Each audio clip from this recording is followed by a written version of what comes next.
Hey, what's up everyone? This is AD Gaming and welcome back to another Warbots video. So this video is the build of the week and my choice is the Invader with Flamethrower build. So I will tell you the advantages and the disadvantages of this one, and I will tell you why exactly I picked up this one as the build of the week. So first of all, we all know that the Invader is one of the tankiest robots in this game, and this is what's special about him. He has a lot of HP and he has also the suppression effect. His ability is the suppression effect. Also is jumping. On top of that, he's jumping and you can suppress enemy and you can brawl with the flamethrower weapons really effectively. And also what's so good about the flamethrower, that they can ignore any kind of shields, physical shields and energy shields. And this current meta, you see shell everywhere, and you can see also in the gameplay, you see in front of you that I'm facing a lot of shells, and in order to stop them we need something that can ignore physical shields of the shell. So the choice is the flamethrower. And also, if you notice that I'm using here the modules I'm using here, I'm using heavy armor, 2 heavy armor, and also nuclear amplifier. 1 nuclear amplifier. It's basically enhance the flamethrower even more than other weapons in this game. This is what's so special about the flamethrowers. You are getting maximum damage as fast as possible. So we talked about the advantages of the flamethrower. The disadvantage of them, it's very important also to mention the disadvantage of them. The mechanism of them, it's really hard to hit the targets with them if you are not close enough to the enemy. So this is why you notice that most of the time that I'm playing with this Invader in this gameplay, you see that I'm trying to get close to the enemies as long as I can. So that way I won't miss my shots. This is why I will benefit the most from the fire shots. Also, the thing is about the flames, you can do a lot of damage to the tanks. They have a lot of firepower, they can dish out a lot of damage, and you can deal with other tanks. And as you guys can see, this combination of the flamethrower and the Invader, it goes really well. And you can see it in this gameplay. You can see an example of multiply enemies that trying to bring me down. I'm able to deal with them because I can hit most of the enemies at the same time with the flamethrowers, and also at the same time I can absorb a lot of damage because I have a lot of HP. So the fact that I'm using heavy armor kits and also the combination of the nuclear amplifier that gives me more damage output to the flamethrowers, it makes the Invader to become unstoppable. And in addition, I can suppress the enemies, so the enemies cannot do maximum damage to me in return. My recommendations also in regards to the drone. As you guys can see, I'm using the big drone. The reason why I'm doing that, because I like to use the Invader as a beacon runner. So you see most of the gameplay, you see here, I'm starting with the Invader as a beacon runner. So the reason why I'm using the big, as soon as the enemies hit me at the first hit, I have the stealth ability that can protect me for a short period of time. Also, the big drone has a shield slot, so it means I'm using here absorber chip.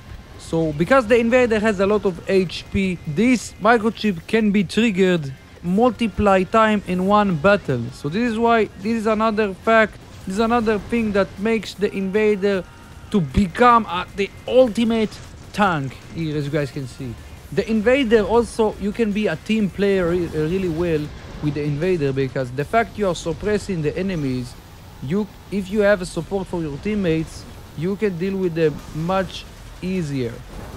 Another thing I need to mention in regards to the Invader's special ability, the big juicy spider as I usually calling it, you have a resistance. So this is why you need to know exactly when to use the Invader's special ability. Also, if you saw the Warbots official channel video, I talked about also the Invader a little bit, but here I'm talking in depth about specifically the Invader here.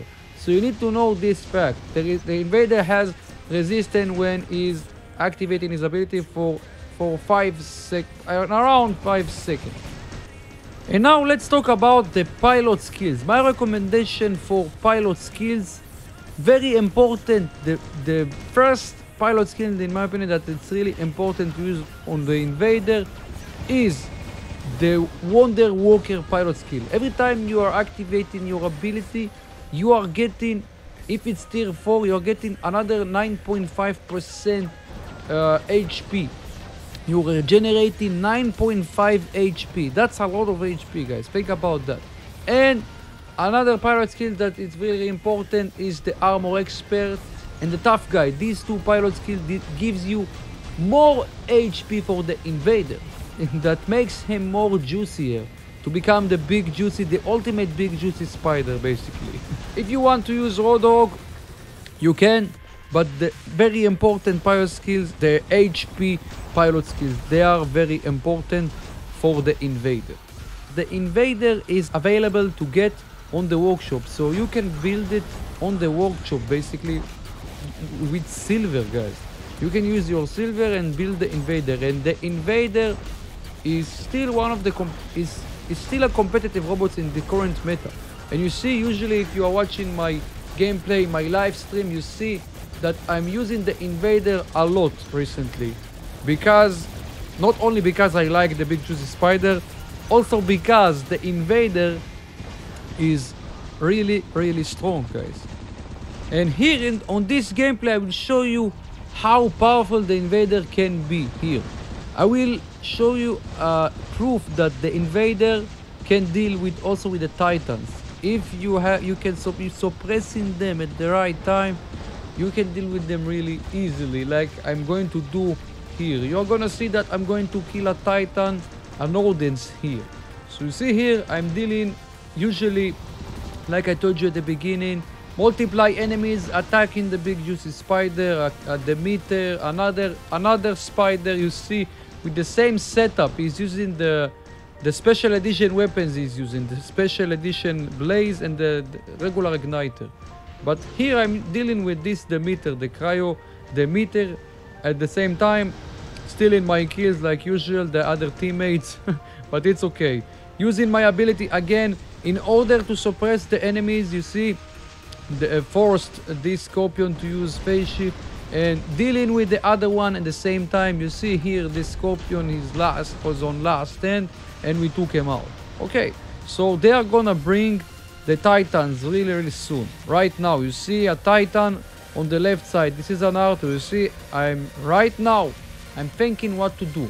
Should I jump here or should I wait? So I'm jumping here and I'm suppressing this Arthur right now, and I'm doing maximum damage to him with the nuclear amplifier and also with the drone microchips ability that gives more damage basically. And you saw how much damage I was able to do to this Arthur, and I contributed to the death of this Arthur basically. We killed them because of me. I did most of the damage, and with the flamethrowers I was able to bypass his physical shield. So you see over there is an audience, and you can see how much damage with the flamers I can do to him. So with the combination, like I said before, with extra damage of modules, microchips, this combination, they really goes well together. The spider and the flamethrower, like you see here what I'm doing to this Nodens. We got a Titan Slayer like I've told you before. So yeah, guys, that was my pick for the build of the week, guys. I hope you enjoyed from the gameplay, and if you haven't subscribed yet to the channel, make sure to do it. Also click the bell icon so you won't miss any future content I'm releasing on this channel. And if you do like what you see here, make sure to leave a like if you enjoyed. And don't forget to join our Discord server. You can find the link in the description below. You are getting news about everything regarding War Robots. And until next time, have a good day/night. Left and right,